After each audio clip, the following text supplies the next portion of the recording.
بسم اللہ الرحمن الرحیم۔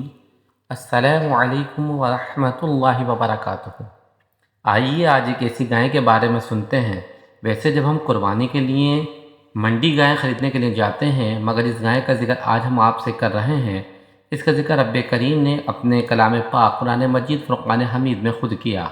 یہ دنیا کی سب سے مہنگی گائے بھی ہے۔ جی ہاں، اس سے مہنگی گائے دنیا میں کبھی فروخت نہیں ہوئی ہوگی، اور شاید کبھی بھی نہ ہو۔ ایسا کیا واقعہ تھا؟ وہ گائے کون سی تھی اور کتنی مہنگی فروخت ہوئی؟ آئیے سنتے ہیں۔ اور یہ واقعہ سورہ بقرہ میں موجود ہے، اور آپ جانتے ہیں قرآن پاک کی سب سے بڑی سورہ سورہ بقرہ ہے۔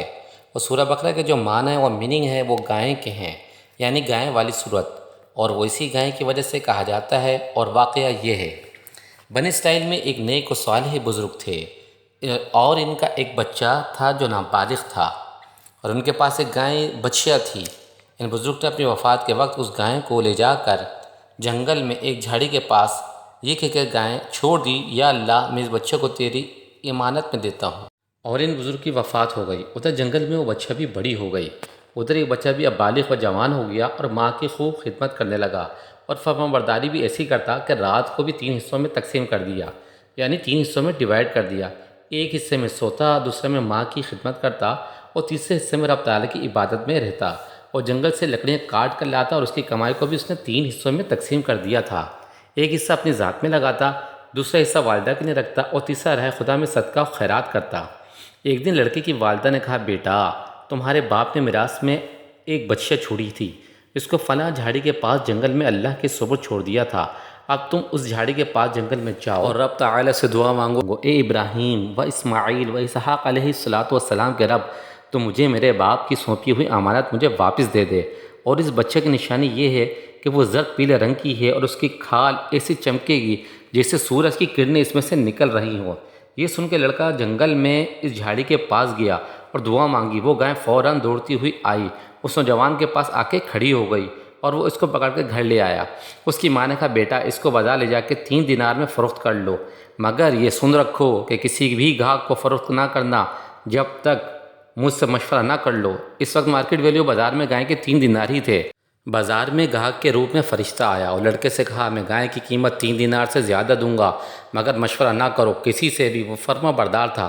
ماں نے کہا تھا، مشورہ میرا ضرور لے لینا، حتیٰ کہ زیادہ کی آفر تھی، مگر مشورہ ماں نے کہا، اور ماں کے پاس آ کر کہتا ہے، میرے پاس گاہک آیا اور رقم بھی زیادہ دیتا ہے۔ ماں نے کہا، بیٹا یہ تو رب کا فرشتہ لگتا ہے، بیٹا اس سے مشورہ لے کہ اس گائے کو ابھی فروخت کریں یا نہ کریں۔ یہ نوجوان بازار میں جاتا ہے اور وہی گاہک فرشتہ آتا ہے۔ لڑکا کہتا ہے، آپ مشورہ دیں، میں یہ فروخت ابھی کروں یا نہ کروں؟ فرشتہ بولا، تم یہ ابھی فروخت نہ کرو، حضرت موسیٰ علیہ السلام کی قوم کے لوگ آ کر تم سے یہ گائے خریدیں گے، اور تم اس کی رقم گائے کے چمڑے میں سونا بھر کے اس کی قیمت مانگنا، اور وہ تمہیں دیں گے۔ اتنی قیمت یعنی پورے گائے کے چمڑے کے سونے سے بھر کے تمہیں دیں گے اور گائے خریدیں گے۔ یہ گائے اتنی مہنگی کیوں بکی ہے؟ واقعے کا ٹرننگ پوائنٹ تو اب ہے۔ کچھ وقت کے بعد بنی اسرائیل کے ایک امیر ترین آدمی جس کا نام عامل تھا، اس کے چچا کے لڑکوں نے مل کر اسے قتل کر ڈالا، اور اس کی لاش کو ایک ویرانے میں ڈال دیا، اور قاتل کی تلاش شروع کی جو نہ مل سکا۔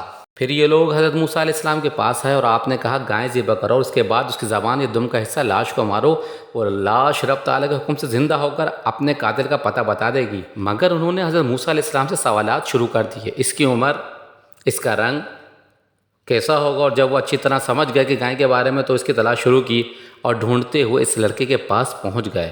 وہ گائے اس لڑکے کے پاس تھی جس کا ذکر حضرت موسیٰ علیہ السلام نے کیا تھا، اور ان لوگوں نے اسے خریدنے کا کہا، اور لڑکے نے گائے کے چمڑے سے بھر کر سونا قیمت کا مطالبہ کیا، اور ڈیل ہو گئے، اور ان لوگوں نے گائے ذبح کر کے اس کی دم یا زبان کا ٹکڑا اس کی لاش کو مارا۔ وہ لاش سے زندہ ہو کر کہنے لگا، میرے چچا کے 2 لڑکے جنہوں نے میرا مال اور دولت کی لالچ میں میرا قتل کیا، اور پھر وہ دوبارہ فوت ہو گیا، اور اس کے قصاص میں ان لڑکوں کا قتل کیا گیا، اور وہ نیک صالح لڑکا مالدار ہو گیا۔ یہ تھا سورہ بقرہ کا قرآنی قصہ، اور اللہ تعالیٰ پہ توکل جو اس کے والد نے کیا، اور ماں کی خدمت اور مشورے سے وہ لڑکا مالا مال ہو گیا۔ رب کریم سے دعا ہے کہ وہ اپنے اور اپنے پیارے حبیب علیہ السلام اور والدین کا ہمیں فرما بردار فرمائے۔ ہاں، جاتے جاتے یہ ضرور کہ میری آج کی ویڈیو اگر آپ کو پسند آئے تو اسے لائک کریں، سبسکرائب کریں۔ انشاءاللہ کل نئی ویڈیو کے ساتھ ملاقات کریں گے۔ السلام علیکم ورحمۃ اللہ وبرکاتہ۔